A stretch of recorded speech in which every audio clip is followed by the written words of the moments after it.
علم حسن مجتبی کو عطا کیا، وہی علم میں نے اپنے بیٹے حسین علیہ السلام علم الہی عطا ہوا۔ اور پھر یہاں پہ تیرے روایت جو میں نے عرض کی ہے، چوتھے امام فرماتے ہیں کہ وہی علم جو علم امیر المومنین نے زبان رسالت چوس کے لیا، وہی علم حضرت عباس علمدار نے زبان امامت چوس کے حاصل کیا۔ تاریخ گواہ ہے، ذکر العباس کے اندر عربی میں کتاب ہے، اردو میں ترجمہ موجود ہے اس کا، یہ واقعہ بھی درج ہے کہ ایک دفعہ زین العابدین علیہ السلام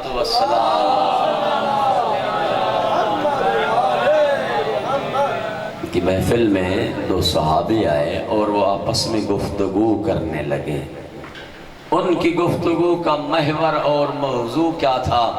ان کی گفتگو کا موضوع تھا کہ آیا حضرت عباس علمدار علیہ السلام علم کے حوالے سے بلند ہیں یا حضرت سلیمان فارسی، جن کے بارے میں پیغمبر نے فرمایا السلیمان منا اہل البیت، اتنی بڑے عہدے پہ حضرت سلیمان فارسی پہنچے ہوئے ہیں، پیغمبر فرما رہے ہیں سلیمان میری اہل بیت سے ہیں۔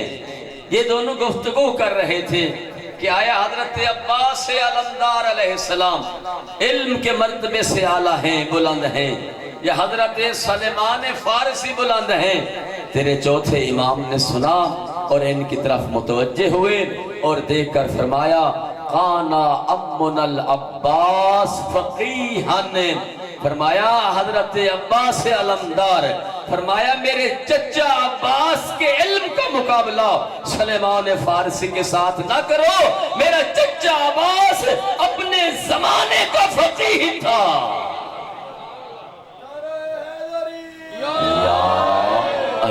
فقیہ اسے کہتے ہیں جو بعد الامام، جس کے علم کا کوئی مقابلہ فقاہت، فقیہ اسے کہتے ہیں نا، یہ فقیہ اہل البیت ہیں، کہا گیا ہے علماء کو یہ فقیہ اہل البیت ہیں۔ اور یہ کس نے کہا؟ یہاں بھی میں عرض کر دوں، امام حسن عسکری علیہ السلام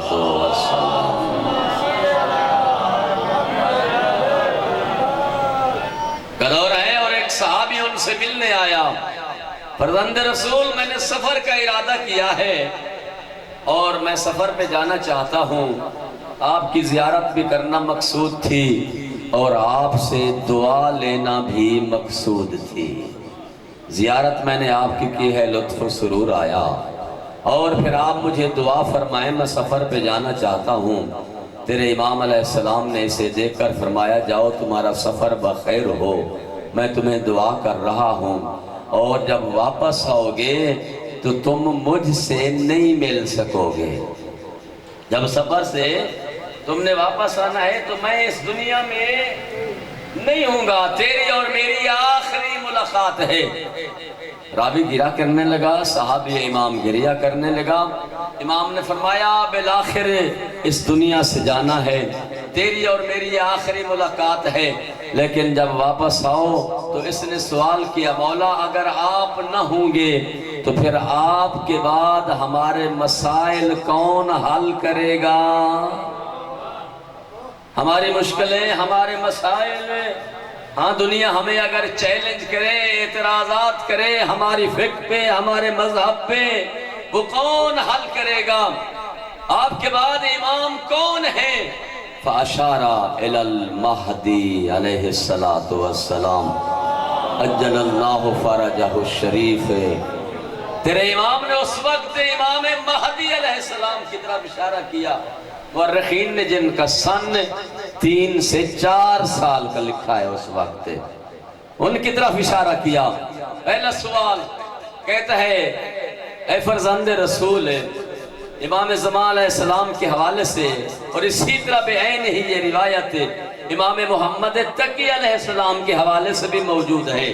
یہ دو ایسے امام ہیں جن کو 3 یا 4 سال کے سن میں امامت نصیب ہوئی ہے، امامت ملی ہے۔ یعنی امام تو اس وقت بھی دے جب اللہ نے اتارے ہیں۔ کل میں نے حدیث پڑھی تھی، اس وقت بھی امام تھے جب آدم خلق نہ ہوئے تھے، ظاہری امامت، ایک امام کے بعد دوسرا امام۔ فرمایا، اس نے عرض کی ہے فرزند رسول، امام کا سن چھوٹا ہے، 3 سے 4 سال کے ہیں۔ امام نے مسکرا کے فرمایا، لحمہ لحم رسول اللہ، دمہ دم رسول اللہ، اس کا خون رسول کا خون ہے، اس کا گوشت رسول کا گوشت ہے۔ فرمایا یہ امام ہوں گے، اور دیکھ کر فرمایا سن، جب تو آئے گا یہ پردہ غیبت میں جا چکے ہوں گے، مصلحت کی وجہ سے پردہ غیبت میں چلے جائیں گے۔ ہاں فرمایا جو میرا جنازہ پڑھا ہوگا رہا ہوگا وہی تیرے زمانے کا امام ہوگا۔ اور فرمایا سن، کہتے مولا اگر یہ میرے امام پردہ غیبت میں چلے جائیں گے تو پھر مسائل ہم کن سے دریافت کریں؟ فرمایا اما، فرمایا ہمارے بعد میرے بیٹے جب پردہ غیبت میں چلے جائیں، ان کے بعد وہ مسائل جو بعد میں تمہیں دشوار ہوں اور تم پوچھنے لگو، من الفقہاء الذین صائنا لنفسہ محافظا لدینہ مخالفا لہواہ مطیعا لعمر مولاہ فللعوام ان یقلدوہ۔ فرمایا ہمارا ایسا فقیہ جو اپنے نفس پہ قابو کیے ہوئے ہو، دنیا سے محبت نہ رکھتا ہو، قرآن کو سمجھ رہا ہو، ہمارے فرمان لوگوں کو بتا رہے ہو، تمہارے اوپر لازم ہے کہ اپنے مسائل پر رجوع ان فقیہوں کی طرف کیا کرو۔ نعرہ تکبیر، اللہ اکبر، نعرہ رسالت، نعرہ حیدری، صلاۃ والسلام۔ فرمایا کان عمنا العباس علیہ السلام فقیہن، فرمایا ہمارا چچا عباس فقیہ تھا۔ دوسرے فرمایا کان عمنا العباس بابن للحسین، کان العباس بابن للحسین کما کان علی بابن لرسول اللہ۔ فرمایا جس طرح امیر المومنین حضرت علی علیہ السلام رسول اللہ کے لیے باب العلم ہے، پیغمبر نے فرمایا نا انا مدینۃ العلم وعلی بابها، میں علم کا شہر ہوں، علی اس کا دروازہ ہے۔ من اراد العلم فلیأتی علی الباب، جو علم حاصل کرنا چاہتا ہے اسے چاہیے کہ علی کے در پہ آ جائے، علم ملے گا علی کے دروازے سے۔ فرمایا جس طرح رسول اللہ کے لیے امیر المومنین حضرت علی علیہ السلام باب تھے، اسی طرح ہمارا چچا عباس بابن للحسین، حسین کے لیے باب ہیں۔ ویسے جو لوگ زیارات پہ گئے ہیں وہ جانتے ہیں، اور جو نہیں گئے اللہ کی ذات سب کو لے جائے زیارات پہ۔ امام حسین حضرت عباس علمدار کو باب الحسین کہا جاتا ہے، یعنی حسین کا دروازہ، حسین کا باب، دروازہ۔ کیسے؟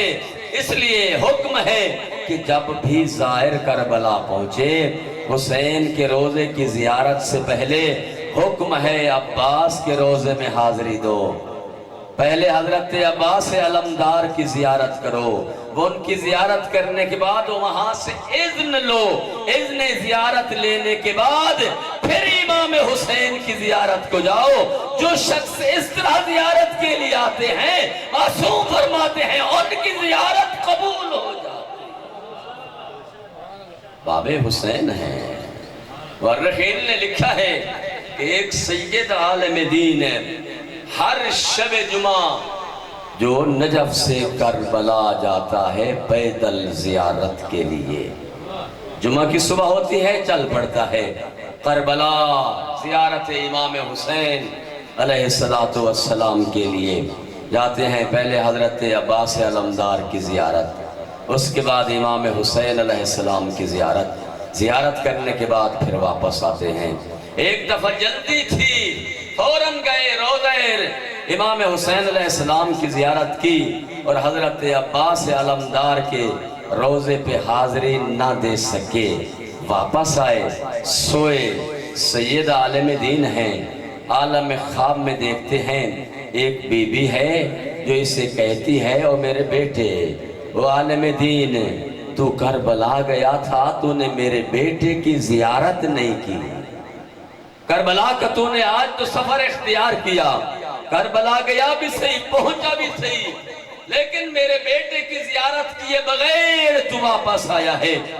دیکھ کر کہتے ہیں یا سیدی یا ساداتی، وہ میری مرشد زادی، میری آقا زادی، میں نے تو امام حسین علیہ السلام کے روزے کی زیارت کی ہے، 2 رکعت نماز زیارت پڑھی ہے، وہاں پہ میں نے زیارت نامہ پڑھا ہے، امام حسین علیہ السلام کی جالی کا بوسہ لیا ہے، اس کے بعد پھر واپس آیا ہوں۔ کہا کہ جس حسین کی تو زیارت کر کے آیا ہے وہ ابن رسول اللہ، ابنی العباس، وہ تو رسول کا بیٹا ہے میرا حسین، میرا بیٹا تو حضرت عباس علمدار۔ آواز بلند تر صلوات۔ اللہم صلی علی محمد وآل محمد۔ کان العباس اخن للحسین علیہ السلام، فرمایا عباس علمدار امام حسین علیہ السلام کے لیے اس طرح بھائی تھے، کما کان علی اخن لرسول اللہ، اس طرح امیر المومنین حضرت علی علیہ السلام رسول اللہ کے بھائی تھے، اور صیغہ اخوت رسول اللہ نے پڑھا تھا امیر المومنین حضرت علی علیہ السلام کے ساتھ۔ عقد مواخات، واقعہ مواخات آپ سب کو یاد ہے، اللہ کے حبیب نے مکہ سے ہجرت کی، مدینہ پہنچے، مکہ سے اصحاب کرام بھی کچھ ساتھ چلے، جب مدینہ پہنچ گئے، مدینہ کے لوگ بھی مسلمان ہوئے۔ جو مکہ سے چلے تھے اللہ کے حبیب کے ساتھ نہ مال لے کے گئے، نہ دولت لے کے گئے، نہ جائیدادیں لے کے گئے، گھر بار مکہ چھوڑ گئے، مدینہ پہنچے ہیں، مال بھی نہیں ہے، دولت بھی نہیں ہے، جائیداد بھی نہیں ہے، گھر بار بھی نہیں ہے۔ پیغمبر اسلام نے ان کے درمیان مواخات قائم کی، مواخات یعنی بھائی بھائی ہونا۔ کیسے مواخات کی؟ پیغمبر نے ایک مہاجر کو لیا جو مکہ سے ہجرت کر کے آیا تھا، ایک انصاری کو لیا، دونوں کو آپس میں بھائی بنایا، ایک مہاجر ایک انصاری، دونوں کو بھائی بنایا۔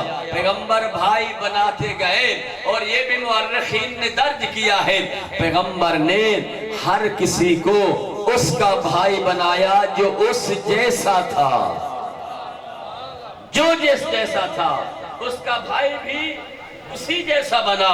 جب سب کو بھائی بنا دیا، مورخین نے لکھا ہے، سب مورخین نے، شیعہ سنی تاریخوں میں درج ہے، جب سب بھائی بھائی بن چکے، اکیلے رہے امیر المومنین، پیغمبر نے علی کا ہاتھ تھاما، سینے سے لگایا اور فرمایا یا علی انت اخی فی الدنیا والآخرہ، اے علی تو دنیا میں بھی میرا بھائی ہے اور آخرت میں بھی میرا۔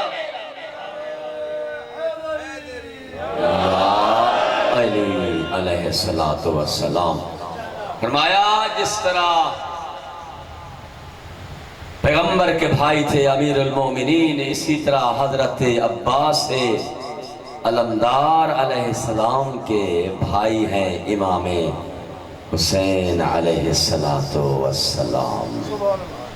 فرمایا کما کانا صاحب لواء الرسول امیر المومنین علی بن ابی طالب علیہ السلام، کانا صاحب لواء الحسین العباس۔ جس طرح امیر المومنین رسول اللہ صلی اللہ علیہ وآلہ وسلم کے صاحب لواء تھے، علمدار تھے، علم اٹھانے والے تھے۔